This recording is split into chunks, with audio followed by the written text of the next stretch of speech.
One of the biggest achievements of the civil rights movement was ensuring that all U.S. citizens would have the chance to vote. But 50 years after that movement, just how accessible is the ballot box? Find out here on DC Direct, where we talk about voter ID laws and their impact on minority communities.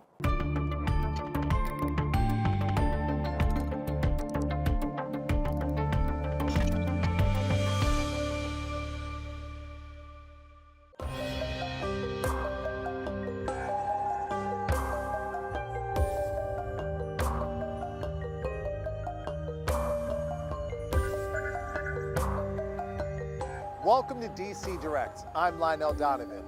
Here we'll be talking about the major political issues surrounding the U.S.'s upcoming midterm elections. But we want you to weigh in. So feel free to follow us on Twitter, Facebook, and YouTube at TRT World and be a part of the conversation. In today's show, we'll be talking about voter ID laws and their effects on minority communities around the country. The midterms are just a few weeks away, and lawmakers around the country are working to secure enough votes in order to win a seat in Congress. Now, you would think that lawmakers would want as many people voting as easily as possible in order to get as many votes as they can. Well, not exactly. In many states, new strict voter ID laws, which have been accused of targeting minority voters in order to help end voter fraud, are popping up. This is due in large part to the gutting of the Voting Rights Act by the Supreme Court in 2013. This act was signed into law in 1965 to ensure that minorities' rights to vote wasn't compromised and that states with a history of voter discrimination must get federal approval to change their voting rules. Now they can make whatever laws they want, and they're doing it. In Georgia, for example, a new exact match scheme has made it difficult for many people to even register to vote. If there's any discrepancy between the name on the ID and the state's records, even a missing hyphen, then the voter registration is flagged. And guess what? 70% of the registrations that have been on hold in Georgia are for African Americans. But you might be asking, what's the problem with asking voters for their ID in the first place? Well, many poor minorities may not have a driver's license or a state ID to begin with, and getting one isn't so easy for the impoverished minorities, who might have to travel as much as 400 kilometers round trip to get one. Other states only allow IDs with physical addresses and even prohibit student IDs from being used, directly impacting young voters. And even if they do get an ID, that might not be enough.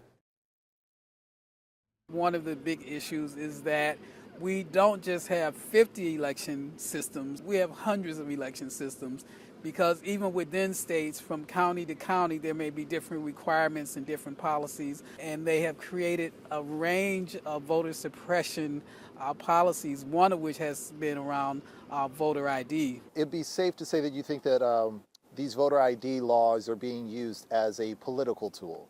Oh, absolutely. No one disputes that you just can't have people walk in and totally vote. But if people have been registered for decades in many instances, there's no reason why people coming in with normal kinds of IDs should not be able to be registered or be allowed to vote.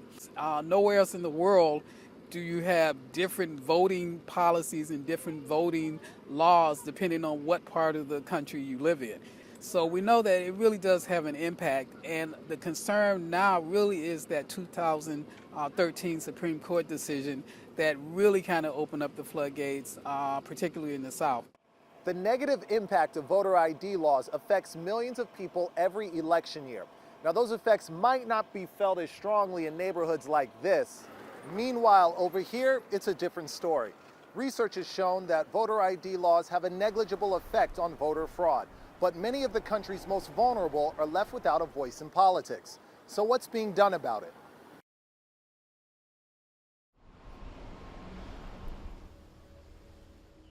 Kat Calvin is the founder of Spread the Vote, an organization devoted to helping people get what they need to get to the polls. After hearing countless stories, Calvin knows all too well the barriers many people face when it comes to getting what you need to vote, and the impact of voter ID laws. The 21 million eligible voters who don't have ID, for the most part, they don't have jobs. which means that being able to afford all of the paperwork is difficult. So we see a lot of decreased turnout in the youth vote, which already doesn't have very high turnout. We've seen a decreased turnout in Black and brown populations across the country. We actually have a lot of video of politicians saying very clearly, we need voter ID laws so we can win. With all the work that Calvin and her organization does, much more is needed to address the long-term solution to voter ID laws. And Calvin believes that everyone can do their part. So there are a few things that we can do to address voter suppression. One of the first things that we can do is when the new Congress is in, whatever the makeup is really lobby them to pass a new Voting Rights Act. Another thing that's really important is getting involved in Board of Elections. And people don't understand that it's usually 2 or 3 people in your district that are completely running all of your electoral processes. In America, young people are more and more progressive, right? Which happens everywhere in every country in every generation. But what that means is that people who are in power who do not have the same ideals and beliefs as all of the waves of people who are coming in to vote need to find ways to stay in power. And the best way to do that is to keep them from voting. We need more people to understand that voting is something we need to be paying attention to every day of the year, not just 2 weeks before an election. Voting is a basic right. It gives people the chance to be heard by those in power and to enact changes they want to see in how they're governed. So when laws prevent so many people from being heard in any way, it makes a huge impact on the concept of voting and its importance. Well, that's all the time we have for today in DC Direct, but please be sure to follow us on Facebook, Twitter, and YouTube at TRT World, and be a part of the conversation, and let us know what you think about voter ID laws. Until next time, I'm Lionel Donovan.